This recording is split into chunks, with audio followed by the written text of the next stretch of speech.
let's go for it. We're now live. Good evening and welcome to tonight's Environment Working Group of Buckingham Town Council. And considering we are a working group, I hope you don't mind if I use first names today and keep it reasonably informal. Anyone got a problem with that tonight? No. Oh, excellent. Right, we have I'm just looking at the agenda. Actually, we don't have a public session on the agenda, but I am happy to have public speaking at this. And I know that Carolyn Cumming from the Buckingham Society would like to address the committee. So Carolyn, could I hand over to you? Thank you, Warren. Yes, I think it does say actually residents are welcome to ask questions or speak to councillor on your agenda. Well, anyway, thank you for allowing me to do so. Because I really wanted just to talk about item 6 on your agenda, the forward, which has been an area of Buckingham long in my sort of sight. I think it's such a shame that the forward looks as it does at the moment. And having read Warren's paper on the subject, I just wanted to add a few words about ideas that I have had about it. And I know there's sort of two sorts of opinion as to whether one should restore it to its original state and be part of the highway, as it were, or just to leave it as a bit of a mess.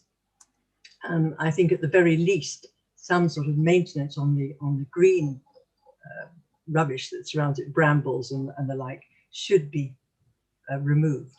But what I'd really like to do, this is an idea that I thought might chime with the Platinum Jubilee next year, is you will notice from the photographs that Warren has in his report that there's a very beautiful stone building which sort of ends abruptly a few meters away from the river itself.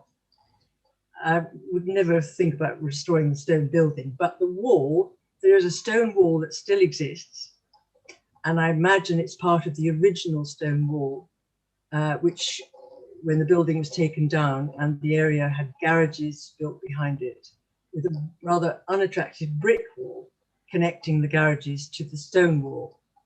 I don't know if you can visualize that. My idea would be to rebuild that wall in stone. And of course, I don't know who owns it. I rather assumed it was Highways, but it might not be.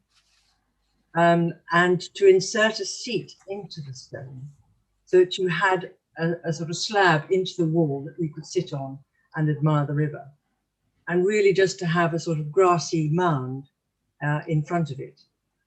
I thought of some ornamental shrub or something, but actually I think with the flooding issues, planting anything like a tree or shrubs is not welcome. But I do think a grassy mound that we could sit on, preferably with a seat. And again, going back to the flooding, I thought a standalone seat might get washed away or damaged by human hands as well as water. And hence the idea of inserting a sort of permanent flagstone almost into the stone wall. So it's ambitious, but that was an idea. And I'd love to hear your views on whether one should go ahead with something at any rate. Thanks. Thank you very much for that. And we've got that agenda item quite early in the agenda. So hopefully you'll be able to listen to that debate and deliberations. Any other public speaking session requests? No. Okay, in that case, we can move on to the agenda. So, right, item 1 is apologies for absence. So we have apologies. We have long-standing apologies from Councillor Ahmed, and we also have apologies from Lisa O'Donoghue for childcare reasons. And I did see that there was one from Sue Hetherington as well this afternoon. Apologies, yes, there is also apologies from Councillor Sue Hetherington, who is unwell. Thanks for picking that up, Chairman. I was going to say that. Yeah. So okay, we just have to agree to accept those apologies. Yep, I don't see any dissent from that. Thank you very much. Right, moving on to declarations of interest. Any to declare that aren't on your forms? Councillor Sedgbury? suppose we ought to declare that we're county Buckinghamshire members, as it No, you don't the need to area do of that. that, No. as that area of the highway crosses the Rubicon. No, I just want to item, declaration of interest, personal or prejudicial interest. We don't know. They might be. You never know. They might take that. Well, if you're a shareholder in Transport for Bucks, so perhaps you best let us know. Are there any? No, I'm not seeing any. Okay. Right. Item 3 of the agenda is the minutes of the 14th of June. Are there any errors or omissions that need to be raised tonight? I've not been made aware of any. So in that case, we're happy to agree those as an accurate record of the meeting. Yes, thank you very much. Anyone opposed to that? Just for clarity, I'm not seeing anyone opposed. Okay, so they're agreed. Thank you very much. Right, action reports in Appendix A. Lee, did you want to update us on a couple of items first?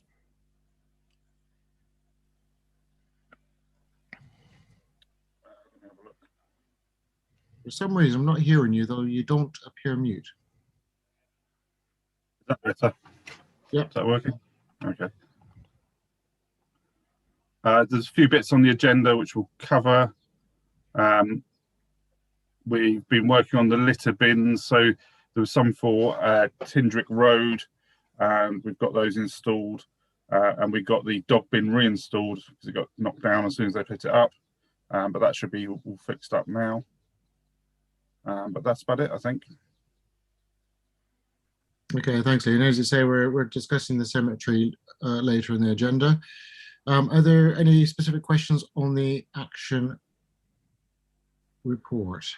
So I see John and then Ade. So John, if you want to go first, and then Robin. Yeah, it's item 10, the water bottle refill station. It's obviously not going to be regarded as being part of the skate park project, sadly. I'm wondering whether we can pursue that in some other way, whether there's some other way we can get funding, perhaps from the community board or somewhere, because it's a place where young people hang out. And if we provided water for them, I think it would be an ideal location, really. So can we still pursue that, even though the commissioners for the skate park are saying it's not part of the project? Is there some other way we can do this? That's a good question, Lee. What was the response why it couldn't be included? Or Paul? I think it was, yeah. Yeah, so it wasn't included in the scheme, and it was too late to include it because the scheme was developed some time ago. There is an issue that there is no water supply on the site. So whereas at Chandos it worked quite well because there were toilets close, even so the cost was still putting the pipe to the site. So we could investigate that, but it's going to be very pricey because of the lack of a water pipe to where we need it. That's a good point. It's not just a water pipe, but a metered water supply that someone actually owns, isn't it? John, did you want to come back on that? Well, I'm wondering if it's worth approaching Ganderton's and seeing whether we could agree some sort of deal with them, because obviously they've got water supply to their garages, and whether there's some way of just, I don't know, putting an external, not an external tap, but some way of using that wall that's along the side there, putting in a drinking station, with the press button type thing, so that the water would be negligible, but we could make a contribution to their water bill or something like that. I'm just wondering, it's just worth opening a dialogue with them, see if that's feasible. Do one of the officers want to come back on that one? I don't know who actually owns that strip of land. I don't think it's the council, is it? I think most of the land there is owned by Buckinghamshire Council. Yeah, there is a strip next to Ganderson's which comes under highways, because I know we maintain that bit, and then it goes on to Bucks Council. Okay. Does anybody have any links with Ganderton's? We can approach them cold, but if anybody's got a personal connection, that might be easier. Robin is saying. Robin? I've known the family for a number of years. If you give me a written letter of what the committee through the chairman want, I'm willing to go in and talk to John. What I'm not willing to do is sort of ham it. I want to be sure that I'm speaking on what you... That's not what Paul was asking. He's asking, could you give Paul, the town clerk, some contact details so we got someone to speak to? Well, Ganderton's are a company and you can get those anyway. So If you phone the office, they'll react normally like any other company. Okay, I think thought you okay, wanted okay, Robin, thank you. personal I think the contact, town clerk was please just give asking them if someone was able to give the right person to speak to. Obviously, Well, we've all John- used Gadgetons in one way or another, but who's the right John person? Ganderton, preferably. He still owns the business, so. Okay. Got enough information for you, Paul? Yeah, thank you. Okay, thank you. So next up I had Ade. Thank you, Chair. Just made a point of observation. I noticed we haven't got items 5 and 6 on the action report. I'm not sure if it's just my copy or haven't missed anything. Then I was going to just ask a question regarding item 4 and the litter bins. I noticed that a resident requested to fund the litter bins. I know this is a legacy matter, so I'm not just trying to get some background to it. And I observe we're procuring the litter bins. Is that correct? And then do we also respond to that, the resident that requested to fund it? Because the action required doesn't say much on that, and I haven't got a history of it.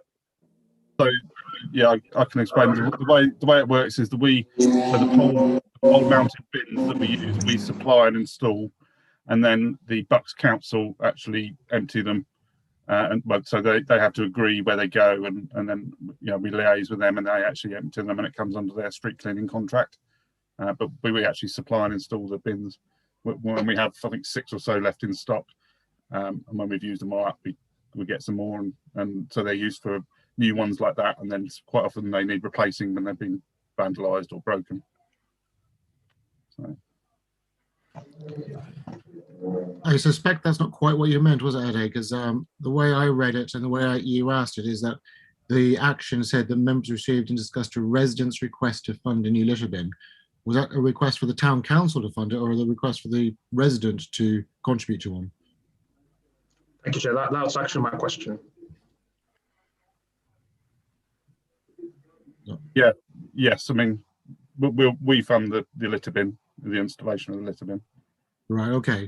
So I think reading that code, it looked a little bit ambiguous about who was actually offering to fund it. Sadly, that they were asking for us to pay for it. And can I just respond to the first part of the question? The way the action lists work, once actions are completed, we delete them off the list. So 5 and 6 aren't there because they've already been completed. Thank you very much for that, Paul.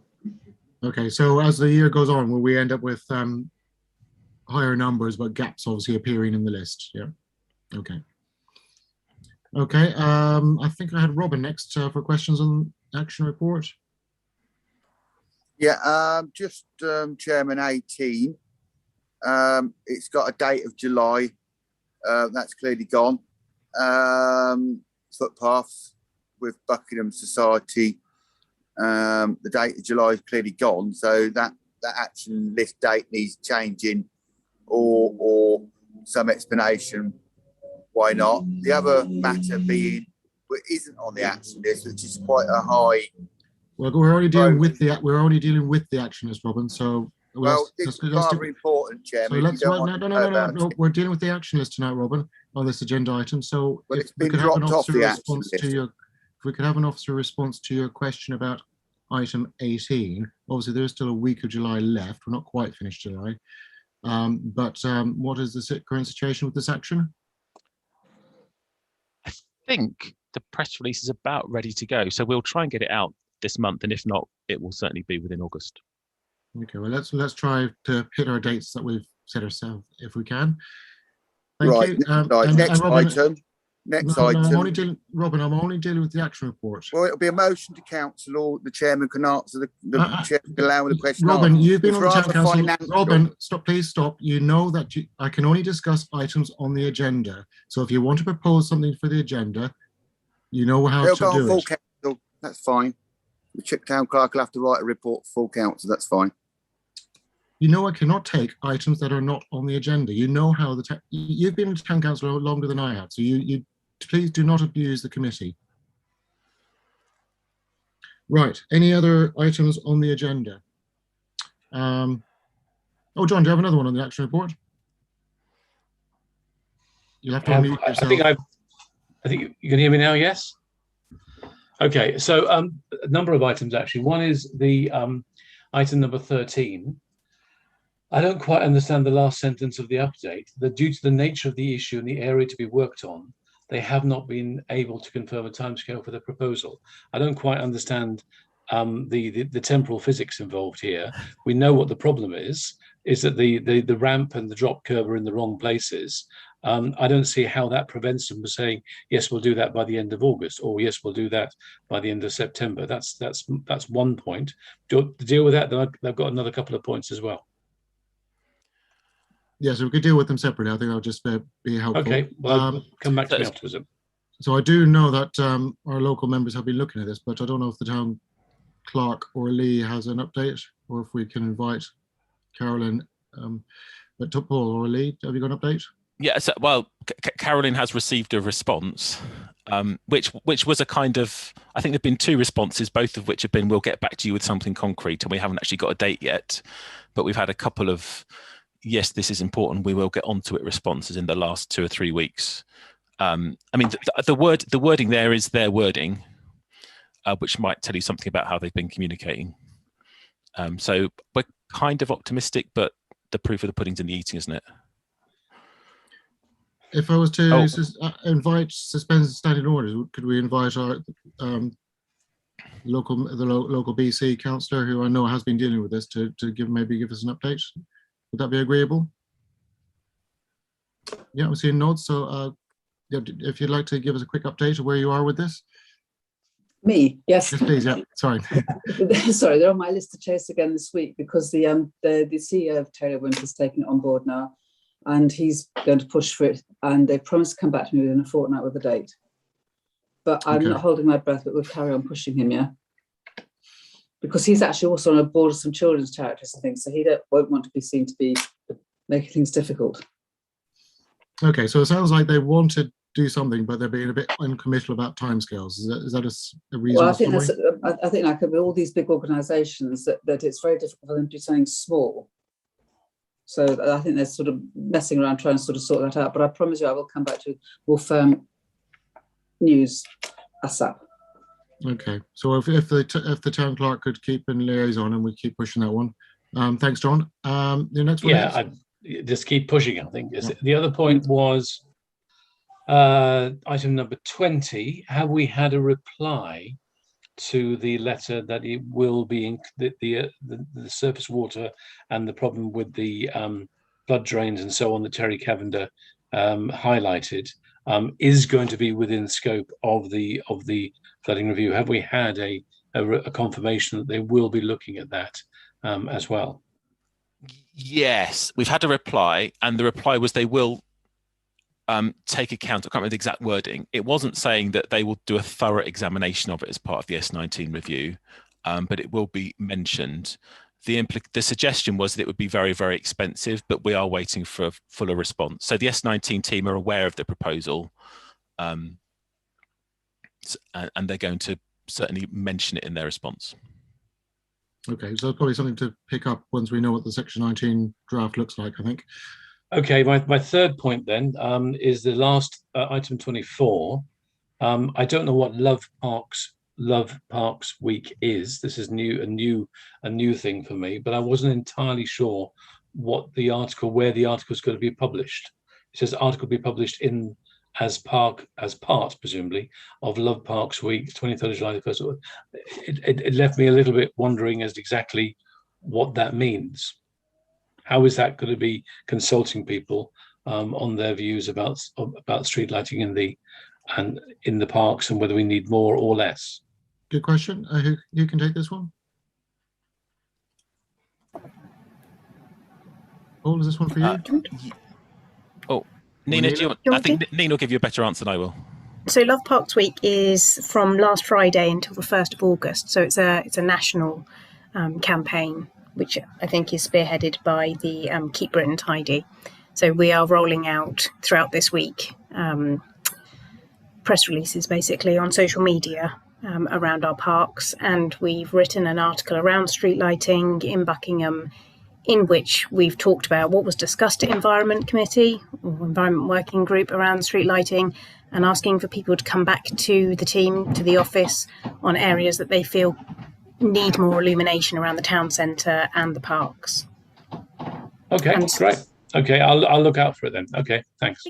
I think it's scheduled for Wednesday. Okay. Well, thanks for that, Nina. Was that it, John, or did you have any more? No, that's it. Thank you. Okay, if you want to lower your hand, and I'm conscious of time, but Robin, is there some? You have something else in the action report you wanted to ask? Yeah, I'll just noting the report we've got later, noting the funding where it came from. Happy for it to be discussed. So I don't know what you're talking about. Which action report number? 21. It's on the agenda later. Funding came from a different committee, and we're making decisions later about that or recommendations to it. It's come back here to do that, and the funding for it came from a different committee. And I've sent an email of those items to the town clerk, which wasn't able to raise, so that he's aware of it. He's got that now. Okay, well, I think the budgets are quite clear. It's a town centre and events budget from earmarked reserve, or turned into an earmarked reserve, and it's been sent to the Environment Committee to deliver. But if I'm wrong, I'm sure the town clerk can set me right. That's exactly how I'd see it. Yeah, so the money went into an earmarked reserve for the stone, but because it's a physical thing in the park, it's not an event and it's not the town centre, it's the Environment Committee that will make the decision on just where it goes. And then town centre and events will discuss exactly the event and how that goes, or other events to use the stone once it's installed. Okay. I mean, obviously, I've inherited this from the previous council, so I'm sure you know more about this than I do, Robin. But unfortunately, yeah, you'll pick it all up, Warren, and I'll talk about it off the piece. Thank you. Okay, if there are no other questions in the action report, I'm not seeing anyone waving frantically at me. I'd like to move on to item 5, which is budgets, and Appendix B. Who's given us an update on budgets? Briefly, I think the highlight is to say it's early in the year, so we haven't managed to grossly overspend on anything, or we're not yet aware of any underspends. Well, I'd hope we were not overspending at all at this stage of the financial year, grossly or otherwise. Okay, are there any questions on the budget? I mean, perhaps just picking up the point about earmarked reserves. Maybe just explain for new committee members how the earmarked reserves works. Yeah, thank you. So earmarked reserves, which I believe come first in this report, they usually come at the back. Oh no, they don't. Where are they? There we are. They're at the back. I apologise. So most of the revenue budget is the budget which we raise through the precept and other income that we have to spend within the 12 months, and that's the revenue budget. Earmarked reserves are money which either the town council or another funder has set aside for a specific purpose. So they sit in the bank account for as long as they have to sit there until they're used for that specific purpose. So they're generally capital amounts that are there waiting to be spent for a project which will take longer, and sometimes for underspends on things like leaflets where there's money left and we keep it in earmarked reserve until required. Thank you. So for example, the cemetery project would be the cemetery development earmarked reserve. Would that be right? Yeah. Okay, thank you. Robin, you got a question on the budget?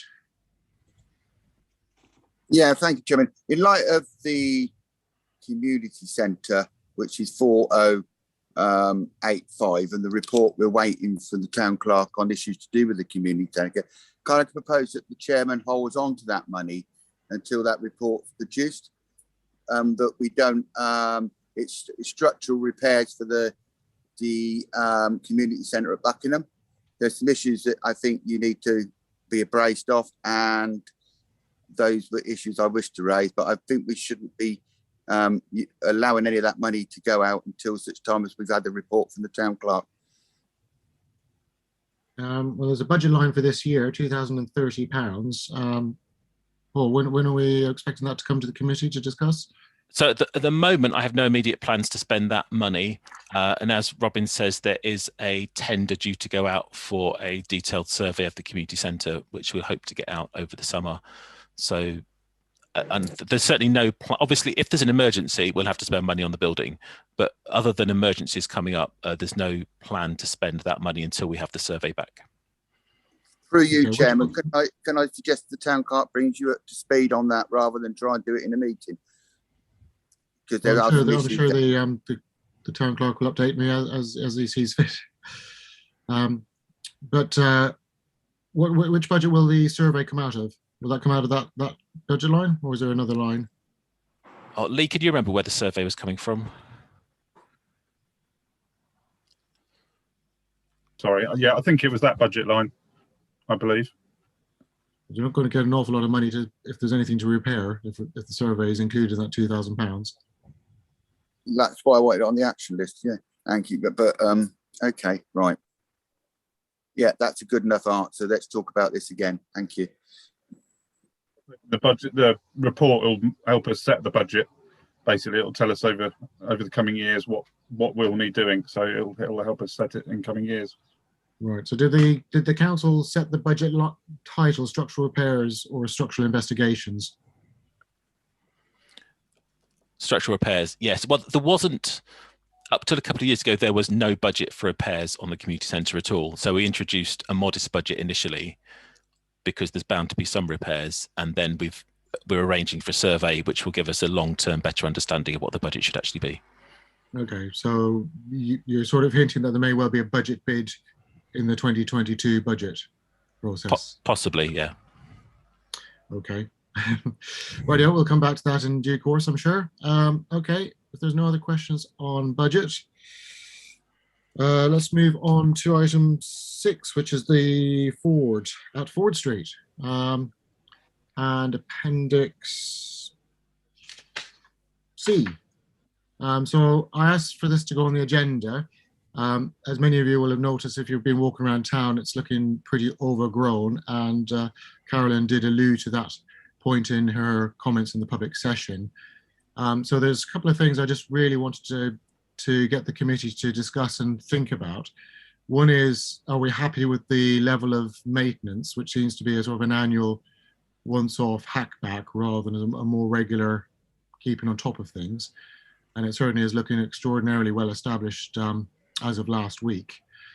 The second point is obviously we mentioned the Section 19 flood report, and I'm conscious that we don't want to preempt what might be in that report in terms of flood prevention and flood works. So I don't want to talk about flooding as such this evening, but we can save that as part of the Section 19 review. And then the third thing was, which again, picking up what Carolyn mentioned, is are there things that we might want to do to improve the Ford area to make it an asset of the town as opposed to a forgotten bit of town? So that's kind of really the key things, and I put a couple of pictures in my report just to remind you of some of the older, how it looked a few decades ago, or even a century ago, I suppose, in one of those pictures. So Paul, is there anything you want to say as an officer first before we take questions and open for debate? Yeah, thanks, Chair. Just a couple of points. In terms of responsibilities in the Ford, the town council are responsible for clearing grass verges and things adjacent to the highway. So we've carried out the clearances that there have been. I think we're up to doing it twice a year now on a kind of basis that it's a green space almost. We're not doing it less than the Buckinghamshire Council or TFB were doing it before we took it on. So we haven't changed the policy. It's just something that's carried on as it was. We can have a conversation about cutting it back more and maintaining it more regularly. Obviously, the more often we do it, the more cost there is that in terms of staff time.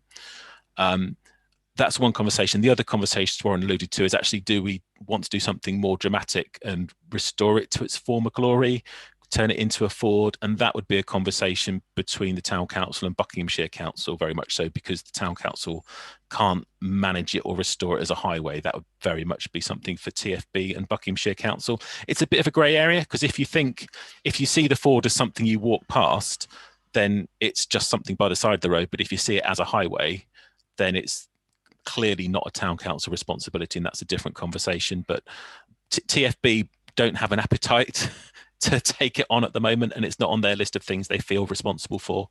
So it would have to be a conversation between the two organisations. No, thank you for that, Paul. And I suppose what I wanted to flesh out tonight is it something we do want to do anything with, and then obviously approach TFB and or the community board as something to look at in the bigger picture. Just wanted to check before I open for questions. The verges within the town centre are normally cut more than twice a year. So I'm just wondering, is there a separate bit of is the devolution deal around the forward verges different to other parts of the highway? No, is the short answer. I mean, it's not next to the highway in the same place, and we do manage different parts of the town slightly differently. And you know, the bits of the bypass now which we're cutting much less regularly. So we are trying to find areas to make greener and mow less where it's appropriate. So there is a bit of decision there about, actually, is this somewhere we see as an area to green and encourage a bit of wildlife, or is it somewhere that we see as appropriate to cut back more? What happens in the devolution agreement is at the town council's behest, pretty much, as long as we keep areas safe. What we do with the remainder of the green space is up to us, and we took it on partly because we do it more often than TFB would have been doing. I'm talking about general grass verges than they would have been doing otherwise, but it's very much a town council decision as to how often we do it everywhere. Okay, thanks for that clarification. Right, so we'll open up to debate. So first up, I've got Robin.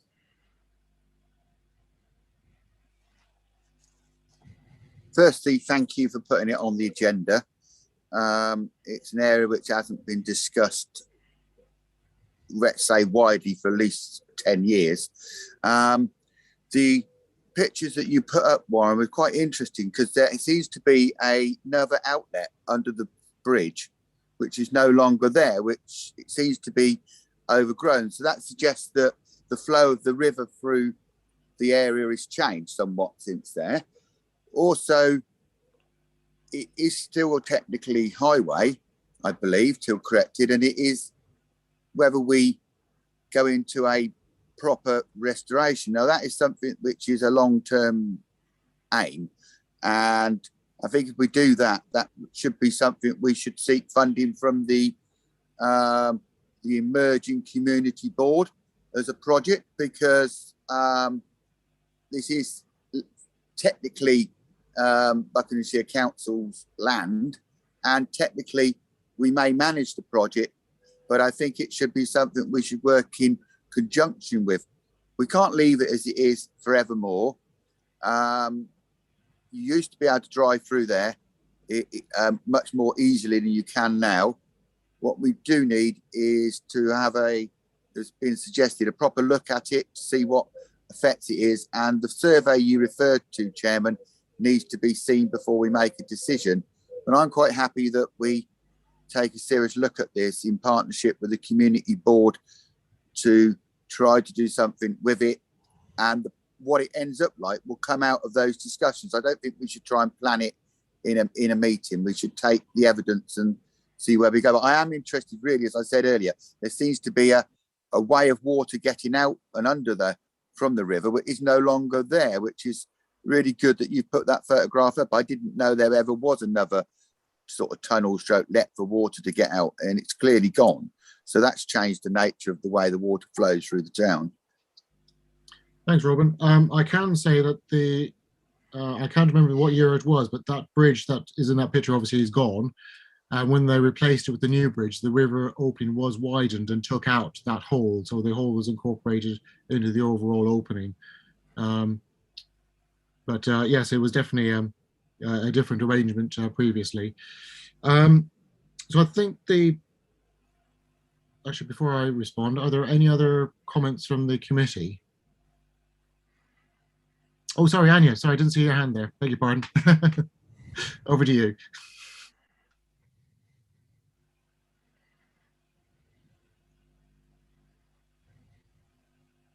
I'm not hearing you, I'm afraid.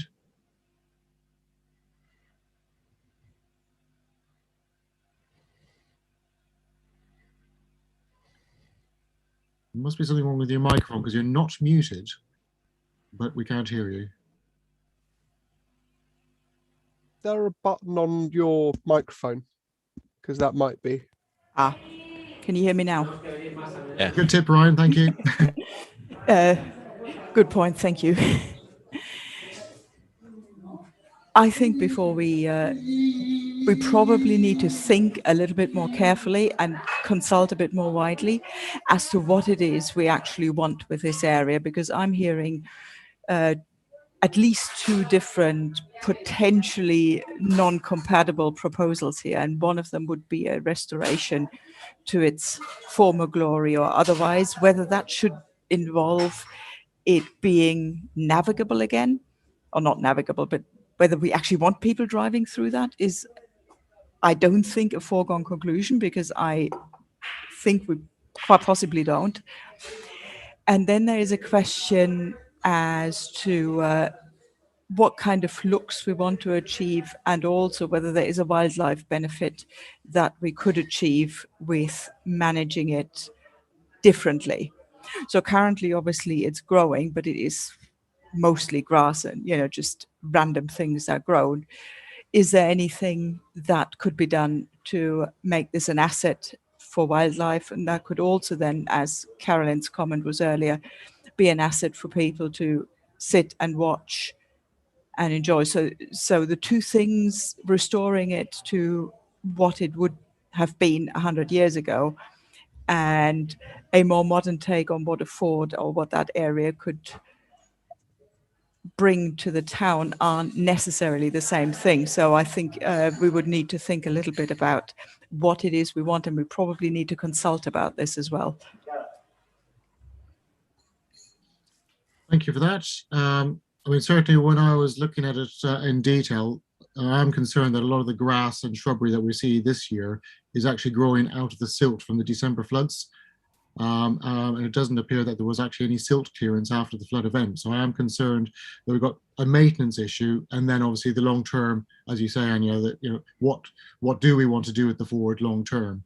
But I think my immediate concern, which I tried to suggest in the picture, is how are we giving the ford the right level of maintenance to give residents in the vicinity reassurance that it's being kept tidy. And it looks reasonable, because it does look a little bit forgotten about at the moment. And then, as you say, the next stage is, what do we want it to look like long term? And if there are interventions we want to add to it. So I think you're quite right. That would clearly need some consultation. So I think, John, you want to add to the debate?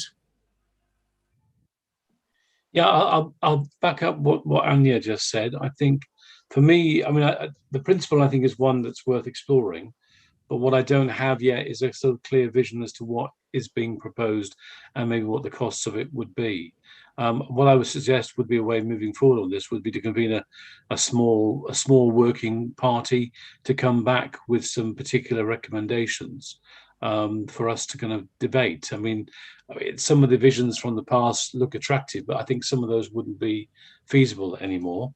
And also perhaps not appropriate, and might also cost quite a lot of money to reinstate. So I mean, I would say a small working group with involving the Buckingham Society as well, or and indeed anybody else that we think might have an interest, Environment Agency maybe, I don't know, and report back at a future meeting with the vision and how much it's going to be costing, and then we need to divvy out how that's going to be paid for, because obviously there's community board, there's maybe town council, maybe from the maintenance budget, and maybe there's something from TFB as well. So there's a variety of pots to maybe dig into. Personally, if we're looking at things crossing the river, my preference would be to explore making the bridge at the end of Chandos Park going into the university, to making that an accessible bridge. For me, that's a bigger priority, because I think that's something that's quite important. Disability access and so on has always been very important for us on this town council. And personally, I would rather invest time and money in exploring funding for that improvement rather than the ford. But that's just my personal preference. But that's where I come from. Thanks, John. I'm not sure if that was debated before or if that's been an agenda item, but I'm sure we can, if there hasn't been debated, we'd be more than happy to stick that on a future agenda. I don't think that's our bridge, but I'm sure it'd be something to talk to the university about. It has been debated before, and in principle, we want to explore it. I think ownership of the bridge is a bit of a lost in the mists of time. One of those things that sort of happened some time ago, maybe when Buckingham had a corporation. It's a bit like the toilets up on the village green next to the church. I mean, I believe they're on village green land, which is our land, but I think the money was part paid by the church and part paid by the old Buckingham corporation. So, as to who actually has the deeds of that, again, probably somewhere in a dusty file, probably in the back of a cupboard somewhere. I don't know. But in terms of the bridge, it probably is owned by the university, but obviously it happens to end up on land that we own as the town council. So I'm sure it's about looking for funding from elsewhere, because I don't know how much that would cost, £500,000 perhaps, maybe less, to kind of make that accessible, depending on what sort of fix is put in place. But I think it's crying out to be made accessible so that people from the university, particularly students perhaps with disabilities, would be able to get into the town and vice versa. We're slightly straying away from the agenda item on that. So perhaps if you could save that for another meeting, and we can come back to that at another point. But have a working party. That's my proposal. I'm proposing that we set up a working party to look into this matter in a bit more detail. That's my formal proposal in response to this item, agenda item. Robin. Okay, we'll come back to that in a moment. I've got Ryan and then Robin, so we'll conclude our discussion on this. Ryan. Thank you very much, Chair. Yeah, I agree with the points that Councillor Harvey and Councillor Schaefer made in regards to environment. I quite understand that they are going to be not, we can't cohabit them. There's no way to do that, or no foreseeable way to do that, unless we're thinking outside the box, and even that'd be a strain. Me personally, I've always been a bit of a historian, and I went to various places for university in Leicester, and there was the old walls there, the Roman built walls back when Leicester was a Roman garrison. I strongly believe that we should maintain our history as best as we can, and if this was dating back to possibly over 100, it looks about maybe over 150 years, even longer than that, potentially even older. Yeah. I think that we should keep some of that. I mean, there's no reason why we can't have, granted it would cut down on our environment a little bit, but I think that we can nurture the environment elsewhere, as well as try and maintain the environment near it.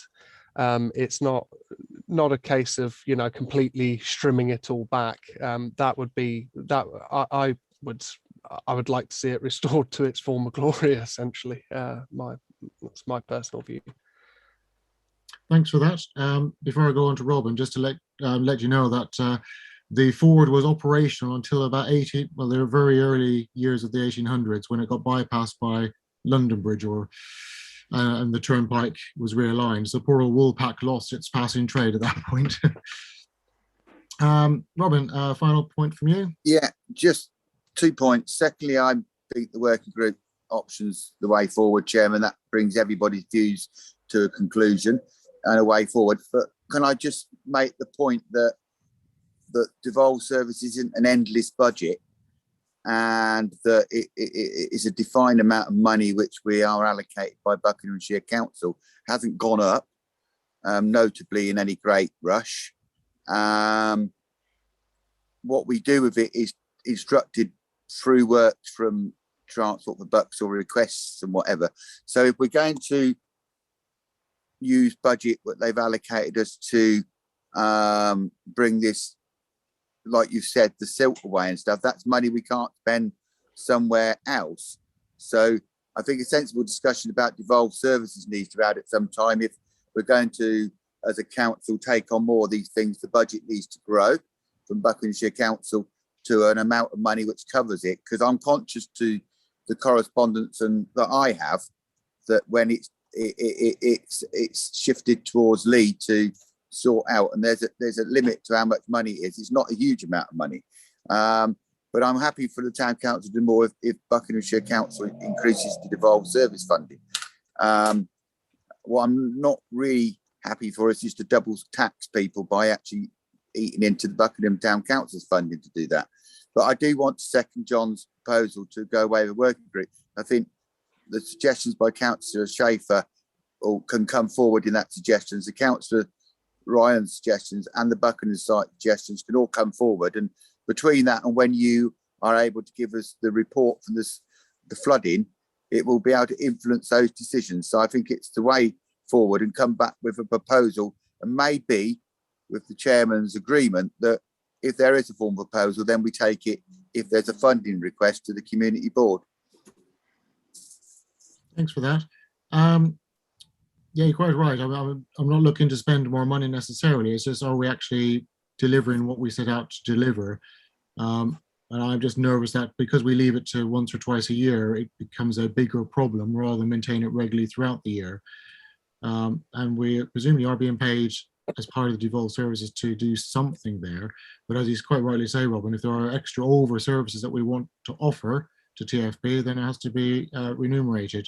Now, I do know that some parishes did get some funding support for clearances and stuff after the floods, and I'm not sure if the town council did seek that in this area with all the silt and that stuff. I certainly know in Thornton they had to get a special work crew out from TFB to clear basically a new beach that had formed after the flood.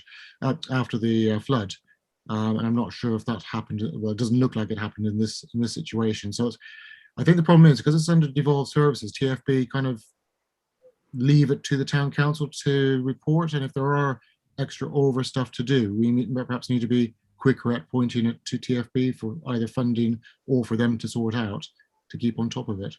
But I see the town clerk had his hand up, so I might be eating into your response to this. Sorry, Paul. No, I was going to raise a different point. I think the devolved services agreement, I don't think even mentions the Ford specifically. Correct. Like I say, because TFB wasn't doing much on it, the idea was we picked up what they did. So there was never any assumption within that money that there would be much work done on the Ford within that arrangement.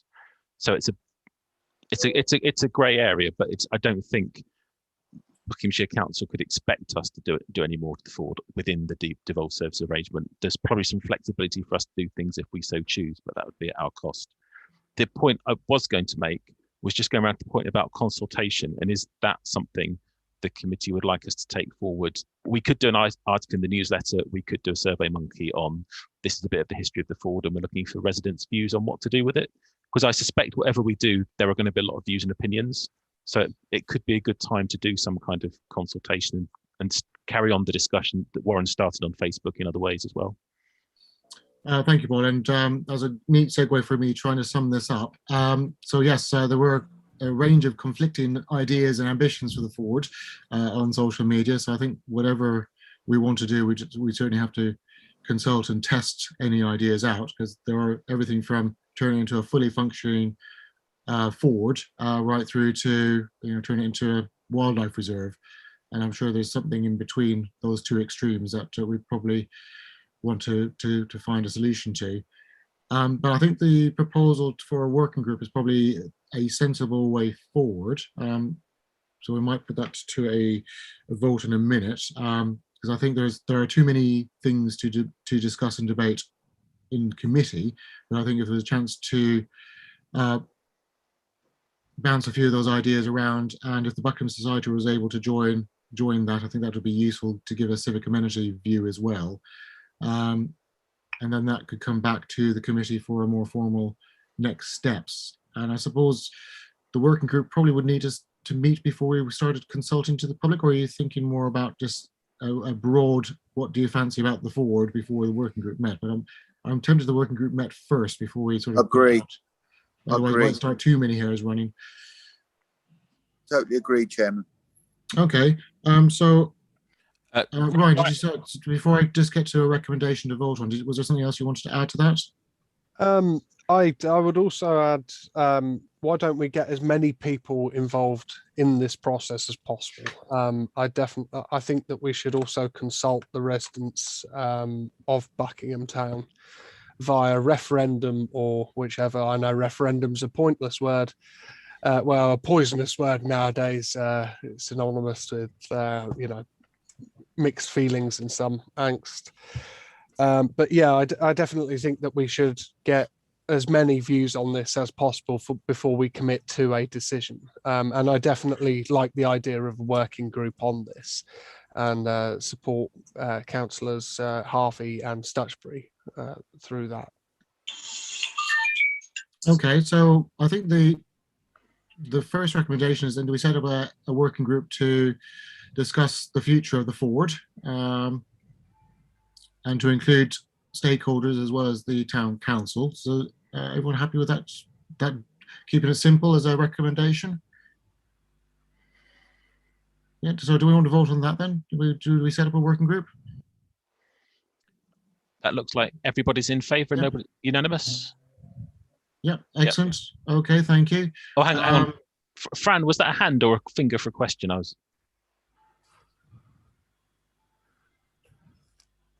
Vote, yeah. Okay, thank you. Excellent, thank you. And I think given it's we're moving into August and it's a new item, perhaps we could try to schedule something in for September. And in the meantime, when do you think you'll be doing some general maintenance under devolved services so we get a chance to see what we've got? Probably one for Lee or Paul. We usually do that kind of work towards the end of August, and we can certainly just do what we've done before, cut it all back for then. Okay, so what I'd suggest is if that could happen, and then there's something we could all look at as a working group to then see what could happen next.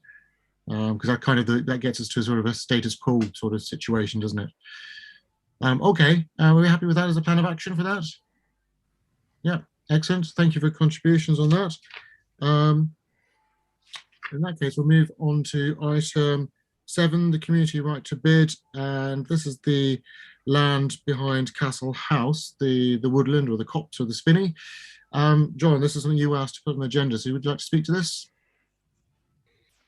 Yeah, I guess because I've been out walking around town so much more in the last year and a half. I've been doing walks that I wouldn't normally do on a regular basis. I got to a point of puzzling as to who owned this piece of land, really. And then it was only really determined by the fact that there's an old AVDC sign somewhere near the Western Avenue car park, which says no riding of motorcycles through this area, which I thought, wow, that's interesting. So that obviously made it clear to me that it was owned by the Shire Council now. And I guess it's just struck me is that I'm a little bit worried that there might be a hungry developer looking at that and thinking, oh, maybe they could put an extension to Summerhouse Hill on it, and maybe the Shire Council might be looking to if you like, liquidate its asset a little bit. And I thought, well, I hope not, because obviously we like trees and we like that, open spaces. So then that got me thinking about, well, what else might it become? I mean, it is quite a lovely little park, but I think we don't make the most of it, I suppose. It doesn't really have a name. It's a kind of used as a walkway for lots of people. The bluebells come out earlier on in the year. There are a few seats in it and a few paths, some of which are a little bit sort of left to fester, as it were. So I just wondered whether we could do, I don't know, just make a bit more of it and persuade the Shire Council, perhaps, maybe with community board funding, perhaps, just to kind of turn it into something a little bit more special than it currently is. So my suggestion is, should we look into making it a community asset or not? And that aside, should we suggest maybe a name that it could be named in some way? I know you think of it as the Castle House Spinney. I've just Oven Crescent, maybe picking up what Carolyn said earlier on, perhaps we could name it, the Queen's Platinum Jubilee Wood or something like that as a way of, commemorating that, that particular event in history and so on. And maybe look at making it just a bit more exciting. I don't know, something for the children. I don't know, maybe some hidden fairy houses dotted around the woodland. I don't know, something that, that you could take a few children to say, can you find, the little house in the corner or whatever. I don't know what that would cost, but I just thought make something a bit more of it, really. That's where I was coming from with this. Thank you, John. The reason why I refer to it as Castle House Spinney is that it was actually the spinney behind Castle House. It was part of their domain.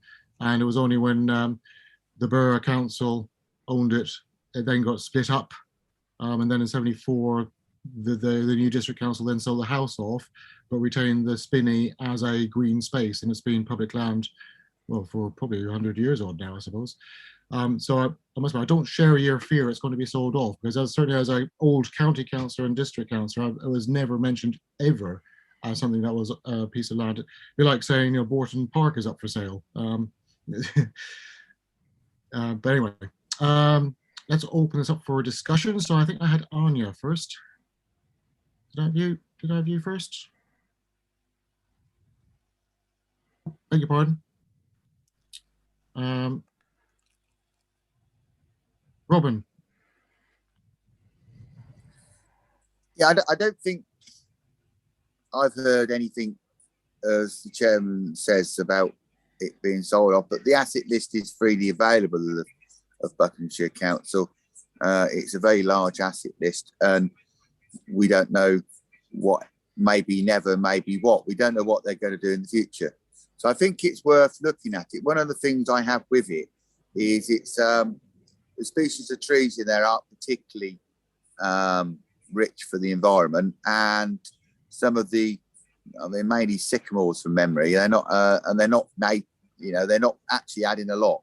So I think it's something that, if it ever was to be considered a community asset, it does need enriching, because it's a bit sterile apart from bluebells and whatever. But it is very, very important for people to use as a walkway into the town, and from that point of view, it needs to be saved and cherished. So I'd like to just suggest that we ask us to have discussions about, just to seek assurance for John that there is no plans to do anything with it. I'm sure there isn't, as the chairman's rightly says, but if it was going to be done, it is the sort of community asset and green open space in the middle of Buckingham and along that we should do. I'm not so sure about putting fairies in it and things, but that I would rather spend the money on improving the biodiversity of the place and making it more of a proper nature area than what it presently is. It's quite dark. It's not offering much by the way of improving the environment, and it's probably got too dense a covering of trees there for that. So I think it just, perhaps it's because it's where it is, it's not been noticed by anybody, and it's really good that John's walking all around Buckingham looking at these areas and bringing them to us. I think it's good, but I'm not against it being a community asset. I just think we need to ascertain what is the maintenance plan for it in the years to come. If there isn't one, maybe we need to look at it in the future of transferring it to the town council at some point in the future, if there's an appetite to improve the biodiversity of it. But I think we would have been told if it was going to be sold. Thank you, Robin. Before I hand over to the town clerk, I mean, certainly I can categorically say as a local member for this area, that it's never been discussed as an item ever up for sale. It's a piece of green space for the public. So just in case anyone's watching this and getting the wrong impression, it's never been offered up to anyone to be sold. And it's pure speculation that it is up for sale. So I just want to make that absolutely clear before we get the headlines in the paper saying that we're debating something that the council is about to sell off. Paul, did you want to mention that? Because I think Robin mentioned something about transfer of land, and I think this was part of a larger package of discussion. So perhaps you could just clarify where we are with that. And yes. So thanks, Jed. 2 points. One is that the town council put a bid in to Buckinghamshire Council to take on further devolved services some time ago. And we did put in a list of things we'd like to take on, and we did include this piece of land in that list. That discussion is on hold. Buckinghamshire Council in the process of appointing someone to project manage the work. So hopefully once they're appointed, it will reappear again as a project stream in the autumn. So we have declared our interest in taking on that land to manage under a wider devolved services arrangement. And presumably if we took it on at that point, it would be simpler for us to have a conversation about what we do with it, what it's called, how we managed it as a part of all the other green spaces that would be under our care in the town. So that kind of intent's there, and there's an opportunity for that discussion to take place, hopefully, in a few months. And the other thing to note is it is included in the neighbourhood plan as well as a green space. So the neighbourhood plan designates the land as green space. And from what I can see, VALP doesn't go into that detail around green spaces in the town. So presumably that provision within the neighbourhood plan would also remain, which adds another level of protection to the land. Thank you, Paul. So I'm seeing a couple of things here. One is, do we want to suggest to Buckinghamshire Council that it's formally named, so we have clarity on what it is actually referred to? And certainly I'll be very keen to suggest it has Castle House in that name somewhere, because it is part of the Castle House estate. And I think it would be a real shame to lose that historical link. for future generations. If it's a copse or a spinney or wood or whatever, I'm agnostic. Then I think the second part of your point is are there concerns about it being managed, or could it be managed better? I mean, certainly when I checked out the grass cutting schedule, it's on a sort of a 6 times a year type schedule, so it keeps that semi-wild feel to it.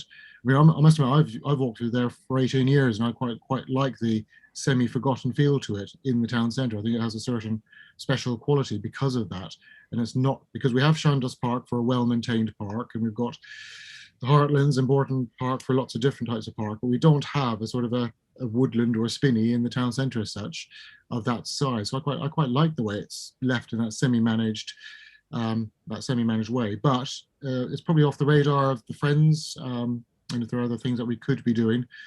But if that's something we could maybe ask the action group of the community board to look at, given it is a Buckinghamshire Council asset, that might be a recommendation to suggest it's talked a bit further there. So Anya, did you want to come back? And then I'll ask John to come back, obviously, because he suggested the agenda item.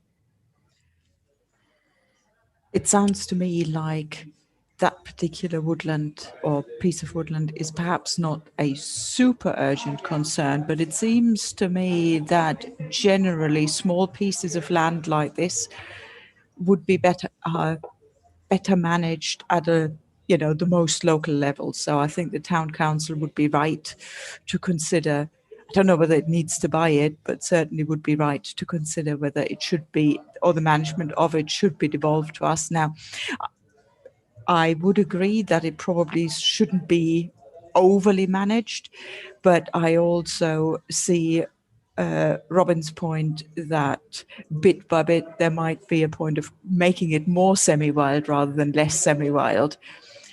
So I think as a town council, or the town is normally in a better position to know what is best for a small area than the Buckinghamshire Council, which obviously needs to look at a much wider area. That's the only point I was going to make at this point. Thank you for that. I suppose what I would just say is that I'm not sure how many people came to the local councillors of that ward with suggestions over the last few years, but certainly I'm not aware of any. So I think you're probably right. It's not an urgent thing, but something for us to think about longer term. Robin, is there something new? Because I want to go to John so we can wrap this one up. It's just that listening to the town clerk and the discussions that we've had, it really feels like it's covered. It really feels like we've got this in a blanket of understanding between us and the local authority. So John's concerns are really being addressed and will come to fruition in the autumn and new year. And at that point, those discussions that John suggested will have more relevance or resonance at that point, or not. That's the way I see it, Chairman. Thank you. Actually, just sorry, John, just before I come back to you, Paul. So I'm assuming that in terms of council policy, this is still on the wish list to be devolved, as Anya suggested. Yeah, it's current town council policy to seek to take it on. Okay, so we don't need to do anything with that. That's still council policy. Yeah. Okay, John, do you want to come back on anything? Yeah, I'm just happy to have kind of raised the issue. It just feels it's a lovely piece of green space that I feel just feels a little bit neglected. I don't want it to be overmanaged at all. I just think it would be nice if it had a name, and I'm not resistant to it being called Castle House Copse or whatever. I like the alliteration in that, or Spinney. Copse, Spinney for me, Spinneys are smaller than a copse really, so it's more of a copse than a spinney, I would say personally, but there you go. And I'm happy that we're obviously exploring taking it over, because I think that as a town council we might just keep a closer eye on it perhaps than maybe the Shire Council has in the past. Or previously AVDC and so on. It's not been probably high on our list. I'm not saying it should be high on ours either. I just would like to see it. It just seemed like a magical place that could be made a little bit more magical, I suppose. That's all. But I'm content if the community board working group want to kind of explore and talk about it, and if we carry on adding it into our list of of pieces of assets that we could take over as a town council. That all seems fine with me. I'm okay. I'm cool. Okay, thanks for that, John. So shall I suggest a very small recommendation? Oh, sorry, Fran, I didn't ask you to come in. Sorry, I missed your hand earlier. So I've only just put it up, Warren. So I was just going to say, in terms of naming it, I think we should stand back from trying to find a new name for it and find out what its traditional name is. That's a very good question or suggestion, Fran. I actually did delve into the Castle House book, which was written by its previous owners, and it is fascinating. But it would appear that square of trees never had a formal name. At least it wasn't recorded on the deeds or the OS maps of the time. It's because it was probably just because it was a private wood within the house domain. But I wonder, as an action. Oh, sorry, I'm fairly sure that people who've lived in Buckingham all their life, particularly Western Avenue over Crescent sort of area, would know what it's been called all that time. Possibly, but of course it does predate Western Avenue by many decades. Yes, absolutely. Yeah. Paul, I wonder, as a suggested action, could we contact Buckinghamshire Council to find out if it does have an official name? And if not, could we suggest we consider giving it a names for the avoidance of future doubts, and then how we name it, then we can come back to. Yep. Are we happy with that? Yeah. Okay, I'm not seeing anyone shaking their head vigorously, so that looks good. Okay. I'd like to move on, unless it's something very new and relevant, Robin. It's just listening to discussions, Chairman. It'd be really the discussions about the future use of it should be left to the town council in those devolved services. Having the community board environment group come up with some future uses to it and then put them to the town council if they're going to take over the management probably is the wrong order. I think that well, I mean, we have to bear in mind that, Robin, it isn't ours to dictate, but we are, town and county members and stakeholders are on the action group. So if there's a general debate about the maintenance situation and they're happy with the way it is, then no, I think if you're talking about the maintenance, Chairman, that's a completely different prospect than the future use of it. I think if it does get moved to the town council, if the Buckinghamshire Council agree to that in one form or another, that long-term maintenance should be. I really don't want to sort of preempt that discussion because, no, exactly. We don't know what the liabilities are and the cost to maintain the trees and everything like that. So the town council may not be able to afford to manage it.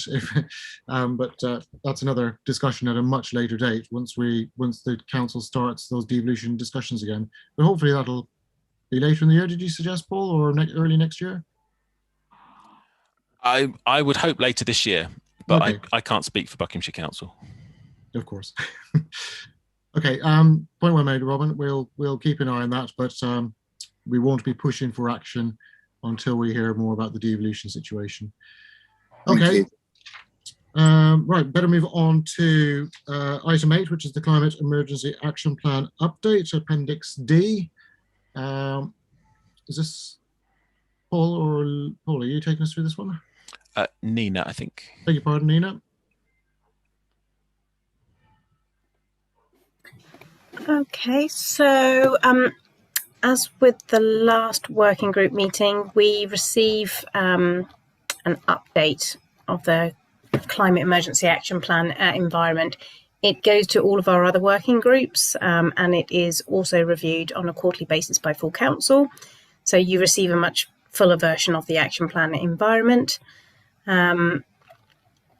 You will see that there have been a few updates that you may already have, as I see, noted at previous meetings. Things like the tree planting session, which is going to coincide with the Queen's Platinum Jubilee or Commonwealth Canopy project, which is Action 9. So that's going to be arranged for later in the year. You'll also note that in resources, we have agreed to appoint an environmental consultant to undertake an eco audit. So that speaks to Action 11. Action 12 talks about the solar panels, which most of you will be aware. We're in the process of installing solar panels up at Lace Hill. We've already talked about various litter bins which are being installed. We were going to have a litter picking initiative rollout with the youth club. Unfortunately, we've had to postpone that one. So we're hoping to do something after the Buckingham Community Day, which is on the 4th of September. And we've talked about the water bottle refill station. So really, if there's any questions from members on the action plan. Thanks, Nina. I've got a couple, but I'll let Robin go first. Well, firstly, thank you for the action list. It's good to keep these things right and forward. Very grateful for that. Just for information, the decision was taken in the other committee, events committee, that maybe a historical decision was to look at litter picking maybe during one of the river rinses as an additional activity. So that might pick up some of the slack at another opportunity, because we're already going to be doing a project. So that's something we can talk there to bring that on. But it's that was something we've agreed in the minutes and would do some months back. Because of COVID, we couldn't actually progress anything, and it was agreed that we'd look at it. And I think the action list of the youth coming out was something that came out again afterwards. So I think in September we should be in a position to maybe combine those projects and do something really formal, spread people out around the town and make a really environmental day with the people in the river and the people on the banks. It sees a good opportunity to combine efforts. Also, the great thing about doing that is it doesn't call our officers out twice. We can combine the officers' time for that, and there'll be a skip provided for the river rinse. So it also gives you a chance to dispose of stuff in a skip, which is always a problem. So there is some value in doing that. I don't know whether other members of the committee think that's worthwhile. We could pursue that in September. It's already down on the events committee to do. It would answer this problem of doing the litter pick, which to your credit you've tried to do and wasn't able to.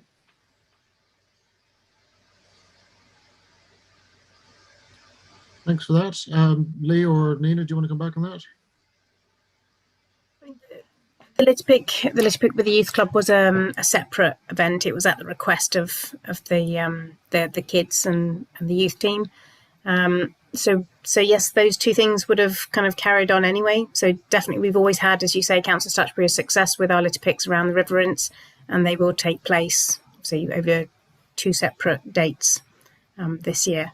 So yeah, if you wanted to arrange something, I can speak to the events coordinator about casting the net even further this year to try and get more people on board. Thanks, Nina. We've had that conversation, yeah. I've got Anthony and then Anya. Thank you, Chair. Item 15 is about fitting water-saving devices, which we looked at last time we looked at this list. And I dropped a line to Lee afterwards suggesting that whenever we do something like that, and it's to do with our emergency, perhaps we could have a sticker stuck to advertise the fact that town is being proactive in the climate emergency. And I wondered thereafter whether we could even widen that. So anything we do, which we have on this list, which contributes towards it, and we as a town council have done something about it, we ought to advertise the fact to show that we are being very proactive in this particular arena.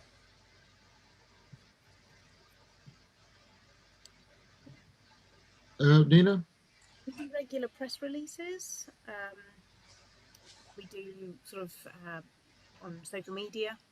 We're always publicising the various initiatives that we've done. Are you thinking of something that has more of a brand to it that kind of links these various things? I was thinking in terms of, I mean, take that low flush toilet thing as a very tiddly example, where you would actually, we would have as a town council prepared a set of logoized stickers, preferably round, because then you don't pick the corners, saying this is an initiative for the climate emergency by Buckingham Town Council, and then smack it on anything and everything where we have actually done something proactively towards saving water, harvesting water, or doing anything else towards the climate emergency. Perhaps I'm not explaining myself as clearly as I had hoped I was going to, but I just thought that it would be nice when people go around the town and they actually see, oh, the town council decided to do that. Oh, that's that climate emergency, and it just raises awareness on the ground of the actual physical things that we've done. I mean, you could stick one on each of the town council's vehicles, for example, that because it's electric, it's part of our climate emergency initiative. Do you see where I'm driving? I understand, Anthony. Thank you, Robin. Obviously, this kicked off before my time on the council. I'm not sure what the comms strategy was to go with this. Was there anything like that? No. Warren, I actually wrote to Lee after our last meeting because it occurred to me. I was going to say as I was going home, but as I was going downstairs to have a cup of coffee because it was on Zoom. And Lee seemed to indicate that it sounded an interesting idea. And I just thought, well, I better bring it up a bit more formally actually at a meeting rather than putting Lee in a corner. That was all. Okay, so that, in a way, that comes under item 3 of the action plan, which is to encourage practical action through proactive communication campaigns, I suppose. Sure. It was just the cisterns I saw again, Warren. It reminded me. Perhaps the officers could have a think about how we communicate. So obviously, Nina, you highlighted how we do the sort of traditional communications, but are there other things physical that we could or should be doing? I recall there was something on the van, isn't there? Does that suggest it's part of a program? There is sort of green sign writing on the van that we had made with, so it shows that it's an electric van with leaves and various other things. And we did discuss, I think it was a green Buckingham brand at the very beginning when we rolled out the Climate Emergency Action Plan. We never really followed through with it, badging it on all of our initiatives. That's something that we could do, using an example of other town councils when they've progressed with their Climate Emergency Action Plans. They've then gone forward with their public meetings and they've formed sort of a community group with the town council and have badged it sort of Transition Buckingham or Transition Froome or such things.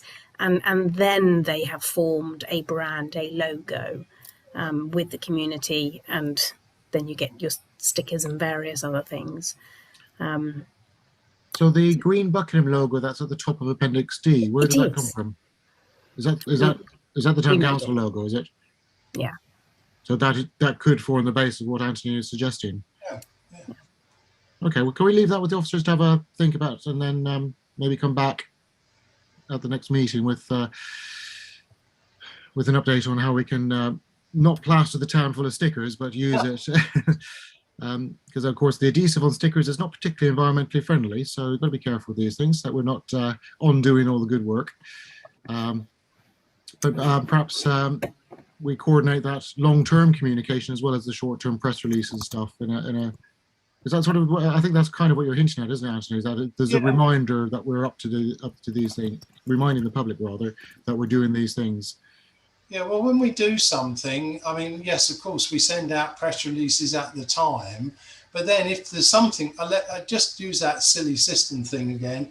If somebody goes to one of our lavatories and they sees that we're using, a low flush cistern, and there is a sticker on it saying low flush cistern, this is an initiative by Buckingham Town Council for the climate emergency, we're linking ourselves to some of our actions and reminding our residents that we are actually being proactive and doing something.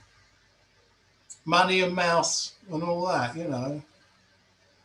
Okay, thank you. Anya. Okay, so this is a much higher level question, and please forgive a newbie for asking a question that may have been asked many times before and for which there may or may not be good answers.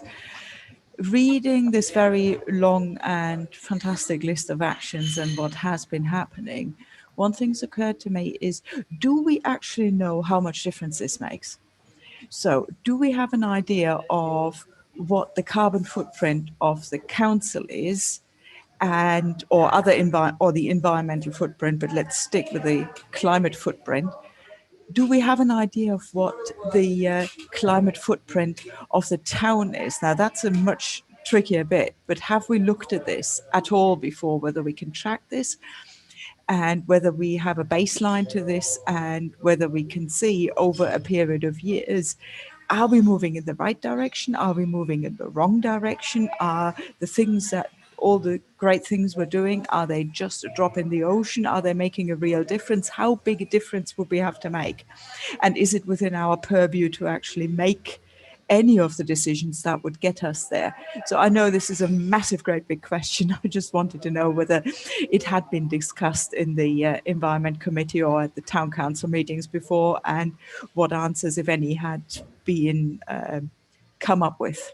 No, it's a really good question. I know the Buckinghamshire Council went through a carbon audit, so it knows exactly what its baseline is and what it needs to do to improve on that. So I'll have to ask an officer, what evidence have we got that kicked this project off, and do we know how we're improving? Absolutely. So it's key, isn't it? You have to have that data in order to start somewhere. So at Resources and then for Council, we have agreed to appoint an environmental consultant to undertake an eco audit or a carbon footprint audit, but it's slightly meatier because we're a larger organisation, and that will be our baseline. So we have not had one before now. We would like to get one undertaken before the solar panels go in as well. So we're looking to have them come in at the beginning of August. In terms, and that will obviously be around ourselves, that'll be around the town council, so our buildings and our transport. In terms of the community, your question around the town itself, there are tools out there that would enable us to work out what the carbon footprint of Buckingham is. So that was something that was undertaken by, I forget which universities, and a body of local authorities as well. That's something we could do, and then we can benchmark against other sort of similar sized market towns as well. We haven't looked at that yet because that wasn't one of our aims within our carbon emergency action plan, but it may well be something when we roll out our public engagement plan that we want to do. So once we get our actual action groups in place with the public, I can absolutely foresee that's something we're going to want to look at for Buckingham. So yes, long term, the tools are there for us to use. So I think the question that Anya quite rightly asked, the eco audit will give us a reasonable midway baseline, I suppose, because obviously some actions have already made a start. Yes. But that will give us something to keep an eye on. Can I just make a very brief supplementary comment Please do, here? yes. And that's great to hear. I think it's important that the council has an idea of its baseline as the council operations. But I also think that, we're obviously not just making decisions on the running of the council itself. We are there to support the development of Buckingham as a town. Therefore, it seems to me that it would be important that we explore the opportunities for doing a carbon audit or an eco audit for the town, and that we do this at the very least in the medium rather than in the long term. I'd like, and maybe we, as a committee and as a council, we need to take a separate decision to that I don't know. That may well be the case, but I think we should move on this sooner rather than later, because my view is that we're running out of time on these things. Okay, So- do you want to explain what you mean? Do you literally mean asking our residents, how many flights do they take and how far they drive and that sort of thing? I'm not sure that I'm an expert. I'm not at all an expert on what the tools are, and I'm not sure it would necessarily imply the personal activities, but I think at least the business activities. Nina says there are tools out there. I'm not an expert on it, but I would like to understand better what these tools are, what they measure, and whether it is something that we should be exploring relatively soon. Yeah. I think that's all the proposal I do at the moment. I certainly am not proposing. I don't think it means we're asking residents of whether they're taking long-term flights and how often they use their car. But when I've seen similar examples in other towns, it's been sort of how much agriculture is in the town, how much traffic goes through, how close they are to major roads, the industry, that sort of thing. And literally the data is already available. I think DEFRA has been involved in it somewhere as well. So I can send the links around to the working group so they can have a look. But if it's something that you want us to progress with, then it certainly is. It is a tool that's available for us to use. We just need to put it together and then discuss it at a future meeting.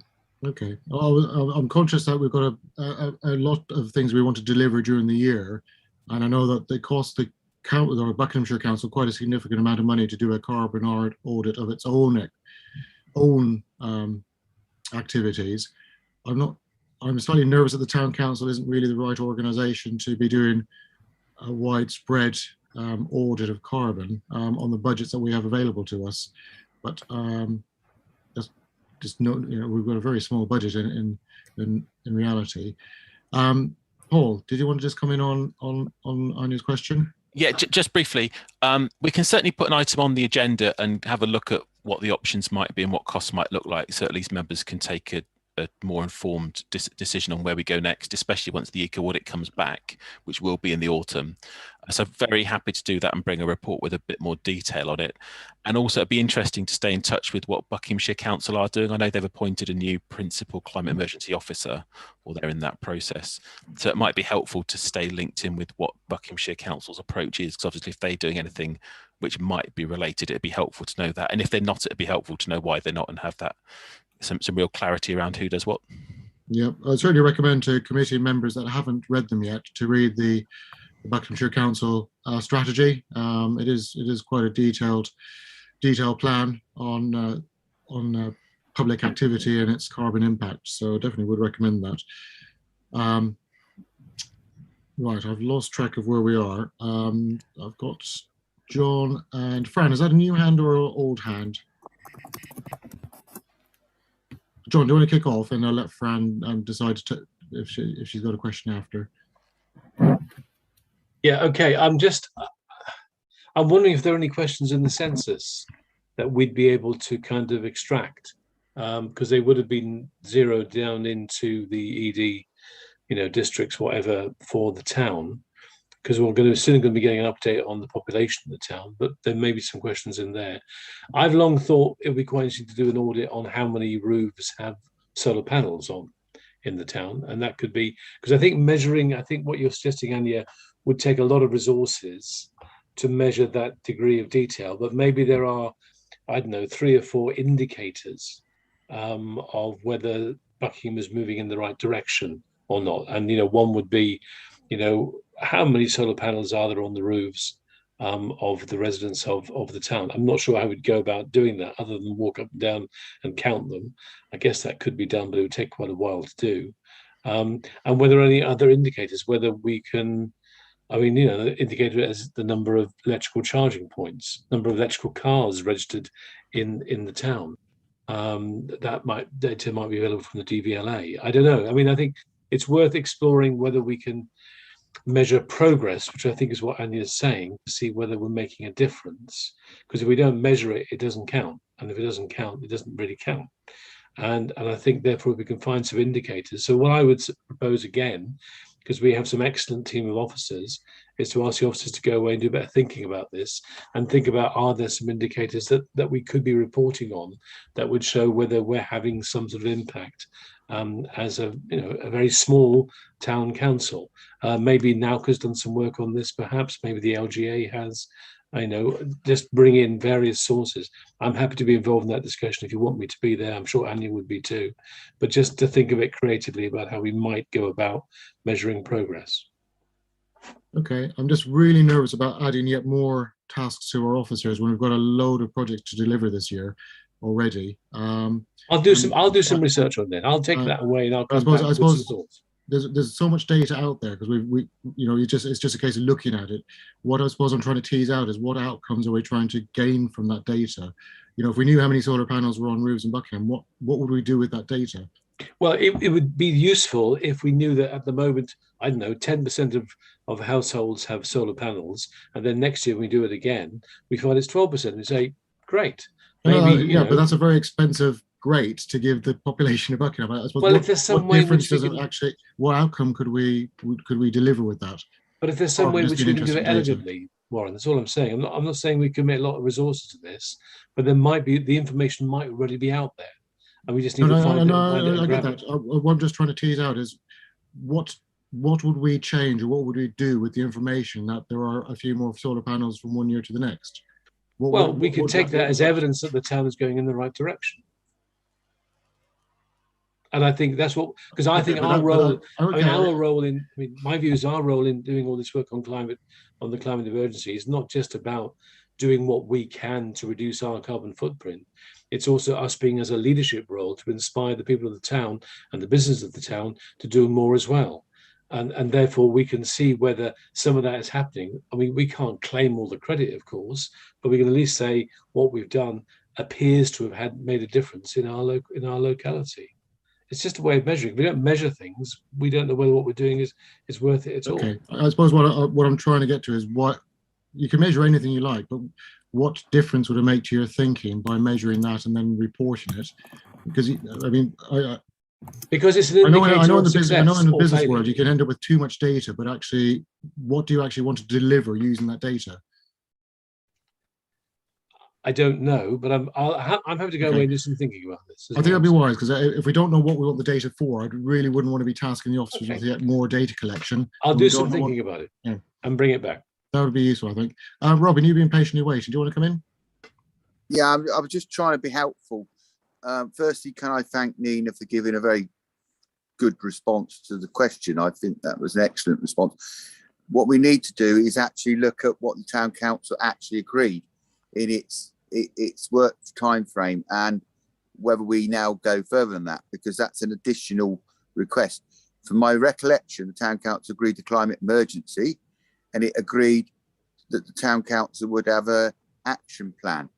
Now, I think Nina's and the officers have been working to those agreements of what they were instructed to do. What Anya's raised is a very important question, but it wasn't something that we were discussing at that point, because I believe until we were looking at the town council's activities and how we improved them and trying to get a march forward. When he latterly, Anthony suggested, which was quite poignant, was putting markers that we had improved. Now, we have got a finite amount of officer time. And this is a very important question. I'm very conscious of Anya saying we're running out of time. Well, we are running out of time. But I think we need to validate what we've achieved in our small apple of achievements. I think Nina may be able to tell us that at a future meeting. Since Councillor Newell put the first two motions forward to the council to do this, and I think we get that answer. The other question, how we spend money, these long, elongated things, it could be that the chairman suggested there's some information in the Buckinghamshire Climate Action Plan that we can hitch a ride on, which would draw some of that, answer part of Anya's really good questions, and then that wouldn't use officer time. But I think if we're going to go away and do additional work, we need to look very carefully what we actually agreed to do, and then bring back the original agreement and make sure that we're not actually having mission creep over what we agreed to do, which we haven't got a full council agreement for, or an ambition. I'm happy for there to be change to that, but I'm not think we should have incremental creep, because officers' time is really important, as the chairman says, and we do need to make sure we're focused on it, because we've got lots of things we haven't delivered that I expect he's keen to deliver, and so am I, which are also involved in the action plan. It's not to downgrade what anybody said, but please can we bring forward what we actually agreed and make our decisions around that, because I think we're having a bit of creep on what we agreed, to repeat myself again. Thank you, Robin. I think it's fair to say that the motion that is literally 2 years ago now was to encourage the town's population to work towards that aim. However, what I'm trying to suggest is that we have a finite officer resource and finite budget to deliver an action plan, and there's a lot of things in that action plan we haven't got anywhere near yet. And I'd really like this council to focus on what it's already committed to before it starts, widening its breadth to actually treading on the toes of other organisations and agencies and councils that are already doing that stuff. And Robin, I think you make a good point that the Buckinghamshire Council or other Quangos or other organisations have got stuff we can help promote and help encourage our residents to do the right thing. Then let's not reinvent the wheel here. So Nina or Paul, do you want to come back on anything, or?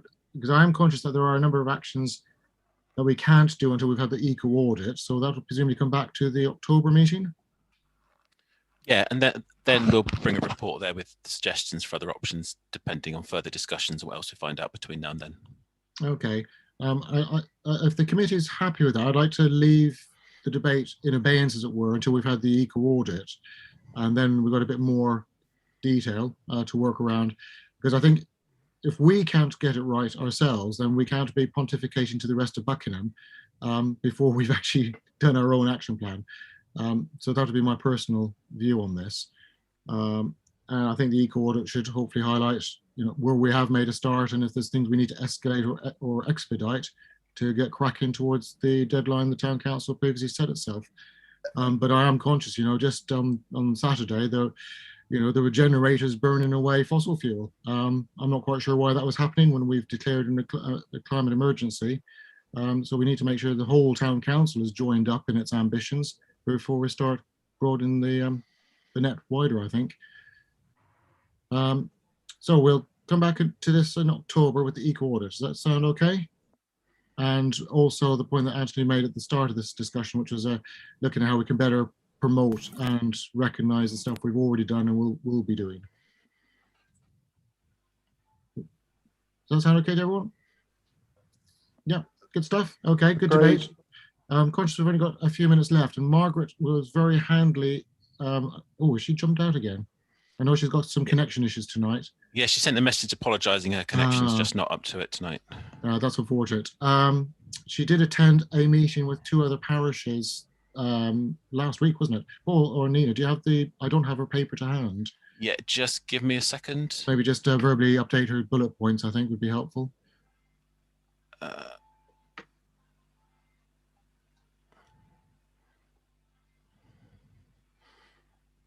Hang on, I've said that. It's now not appearing on my inbox for some reason.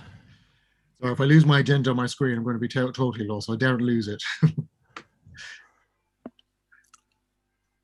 Maybe I moved it to another folder. Hang on.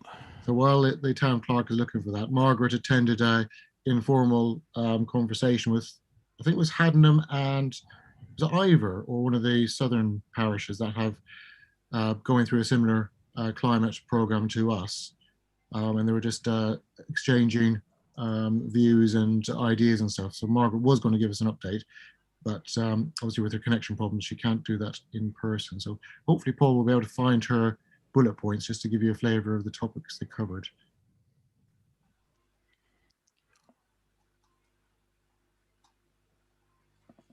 There's nothing worse than trying to find a file. When could I propose we move to the next item, Chairman, and come back to it when the Chairman's found it? I'm just wondering how close he is to it, because it's so related to the action plan. It would be quite nice to follow on the conversation. But if he's not coming up...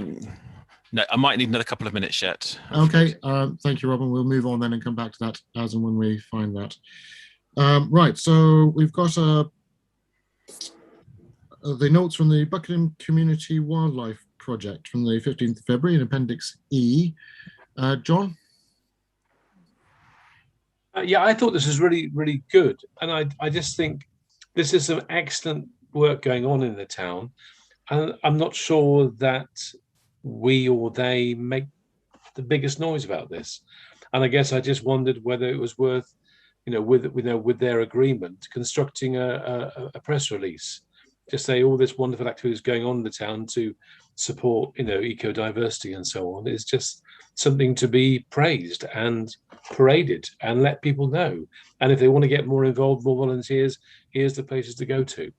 I just thought we pass over these minutes often at this committee and say, yeah, great, but are we letting the public know? I think we should do a bit more on that. That's all. Good question. I mean, I know some of the organisations are very good at promoting their activities, like the Buckingham Canal Society and the Buckingham Society. They get regular coverage for their projects. But you're probably right. Some of these, such as the Mays Morton Avenue Conservation Group or the Railway Walk Group, they're beavering away month after month, but not necessarily sharing their great work with the wider public. So, I don't know, is that something we can offer to those groups so we can help publicise some of their activity? I don't know what our relationship is with some of these groups in terms of formalities, or if they like to be purely independent, but if there's something we can help with their communication, that's a good suggestion from John. Perhaps we could make contact with them and see if there's something we can do to help with that. Yeah. I can certainly suggest that to that committee. Yeah, and see what they say. Yep, good idea. And Robin? Just to say that the chairman, previous chairs of the Environment Committee, Councillor Neil, used to chair that committee directly before we met, quite often in the council chamber. So those meetings used to follow one into the other. I think that we have a good enough contact through Margaret and Councillor Neil for them to work with the chairman and the officers to come forward with some sort of press release around their combined activities in the town. They are community groups, and we do grant the money to do these work. So we do have a legitimate reason to show that our money that we put into them was produced through their hard work, these efforts. So I think that's the way I would look at it, that we've given them grants to do this work. We fund them in some ways, us or other authorities, and they are doing all this fantastic work. And I think John's right that they are not perhaps sung enough about. I'm always impressed when I go down the railway walk at the work that's undertaken there. When I go other places, you see little changes. You think, oh, they've been busy down here. So I do think it's right. But I think through Margaret and Ruth and your good self, you all know each other. You could work with the officers to put something together to sing their praises. I think that's a really good thing to do, especially as it really does tie into this whole business of improving Buckingham's environment. It's everybody's environment, and they're the community groups who are doing a lot of this hard work. So it can't be understated, Chairman, and I think that's the way I would like to do it, if it's agreeable. Okay, well, we also need to find out because these are independent groups, but if we could reach out to them and see if we can help broaden their communication output, and maybe there's a feature in a forthcoming newsletter or something that we can, remark on some of the projects they've done. But can we leave that with the officers to see how we can help promote and publicise some of those good works? Does that sound like a plan? Yeah, thank you, John, for that suggestion. Chair, can I just add one really quick point on that subject? Please. I think all the groups having been invited to the Celebrate Buckingham event on the 4th of September in Bourton Park. So one of the main reasons for that is to promote voluntary groups and help them recruit volunteers. So whether they're there or not, we'll use that as part of the springboard for helping promote themselves. Excellent. That would be a good opportunity for that. Brilliant. Okay, I'm conscious we've got a couple of meaty items to finish off with, so I'd like to... sorry, Chair, would you like me to read out Councillor Gately's update? Yeah, did she do some bullet points or the key topics she talked about? Yes. Yeah. So she attended a meeting with Alan Thorley from Haddenham and Ed Gemmell from Hazelmere. There was due to be another parish representative who didn't attend.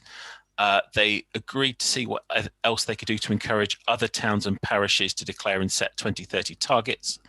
Haddenham are looking at a food waste challenge, assessing food waste and how to reduce it, developing sustainable habits such as reducing meat and dairy consumption, electrical vehicle car club, research on the use of aviation and carbon sinks, so woodland planting to offset carbon.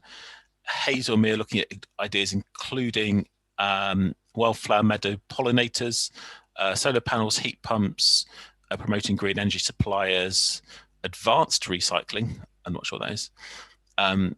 They're holding Hazelmere climate talks on the first Monday of each month, putting beehives into schools. There's a tree project with 1 tree for every child in Hazelmere. B Squared project, a 1 metre square wildflower area in front gardens. Repair cafe, and I know somebody's looking to set up a repair cafe in Buckingham, and a biodiversity corridors. They're going to meet again in mid-September and every 2 or 3 months, and they'll be looking to meet with any other town and parish council representatives with similar interests. Margaret's noticed she was particularly interested in the B Squared idea, which we could definitely do in Buckingham, because a lot of people could do 1 metre squared and just leave it for the year, couldn't they? And the sum total of that would be significant. In fact, but we'll circulate the notes. Thank you. I only tweeted yesterday that I have 6 metre square of lavender that was absolutely buzzing over the last few days with bees of all sorts. So whoever's got the beehive somewhere near me in Buckingham is going to have some very nice lavender fed honey, without a doubt. I've got a garden full of honeysuckle, Chairman, and a buddleia at the back, and a whole wildflower. I'm sat out here in it now watching the bees. Anyway, nice, Chairman. Very indeed. Good. Right. Well, look, thank you to Margaret for who attended that for us. And maybe after the next meeting she has, then we can, if there are some new ideas that we can help publicise that would work with our action plan in terms of raising awareness with certain projects. So we'll keep a close eye on that. Right, item 11 is members to discuss and agree town council representatives for each of the community board action groups. Improving the environment. So Ryan, are you happy to stay with that? Absolutely. I was just going to say that I got a confirmation. I think there's a meeting next. It's either next Thursday. No, sorry, this Saturday. As in, sorry, is it? No, next Tuesday. Next Tuesday. I don't know. Time flies, doesn't it? But next Tuesday on the Environment Working Group. And there's a couple of others that have been scheduled in as well. Great. And just to say, I believe, Nina, you're attending that weekend as well. Well, good stuff. And I'm not sure in terms of the scope of this committee, what's the situation with transport and highways and supporting economic recovery? I think that those are for other committees. Yeah, we've just put the list on everybody. Excellent. Okay, well, thank you for that. And yeah, if you want to feedback as and when, Ryan, with any information, and work with Nina on agenda items or updates or whatever. Of course. Excellent. Just Chairman, I rang up to ask our councillor, what's today's one of our councillors is self-isolating while she's not here tonight. Is there a limit, you'll know, on the amount of representatives can go to that? Because I know there was another councillor who's self-isolating tonight and giving her apologies, who would like to have been part of that group. Is there a limit on it? Well, they don't want to be too large, obviously, because they need to deliver action. They're not just talking shops, but the action group chairmen, I think, are fairly flexible. So I'm sure that'll be okay. But it's useful if there's a sort of key contact just for... I mean, it wasn't to say that Ryan shouldn't go. It was that they expressed an interest and they would have been here tonight. I just wanted to check they were actually fit after what they'd, been away and now self-isolating. So I thought I'd better check they were okay. Ryan, did you want to say something? I think the currently, because I'm not too sure. I think me and Lisa were on the youth community board. So I think there's at least 2. You can have at least 2 members on. That's what I'm guessing anyway. But another person that I don't know if he could correct me on the record, but Councillor Osbogan, I noticed, was chairing the Environment Community Board. So if there's anything off the record that I've forgotten to mention, I'm sure he'll remind me. It was Susan who was making the question today. I don't know whether she emailed the town clerk or not, but if that's Yeah. possible. Well, I'll leave it's that. not, well, she didn't pass any comment to me. I don't know if, but I mean, these are informal working groups within the community board. So, you know, the fact that Ryan will go to the next meeting anyway, and you know, if we need to come back and confirm at the next meeting, then so be it, I think. I'm just being a good chap and mentioning what somebody said, Ryan. I'm not making decisions about whether they should or they shouldn't. Right. It's a conversation I haven't had, so I don't know what to say really. So I don't want to second guess when they haven't had that conversation with me. Anyway, Ryan, if you're obviously up anyway for the next meeting, so if you want to carry the flag for town council, and also Eddie's there as Buckinghamshire Council, so we're well covered for a Buckingham perspective. So I don't think we need to worry too unduly about making sure Buckingham's voice is heard there. Oh, no worries. And if Sue is well and she wants to join in, I'm sure she can have a quick chat with Eddie to see if we can have 2 representatives, and if so, then we can come back to the committee to formalise that. Radio, we've got a couple of meaty items I want to make sure we talk about, and we're running out of time. So future meetings and a verbal update from the town clerk. So hopefully this can be a brief one, Paul.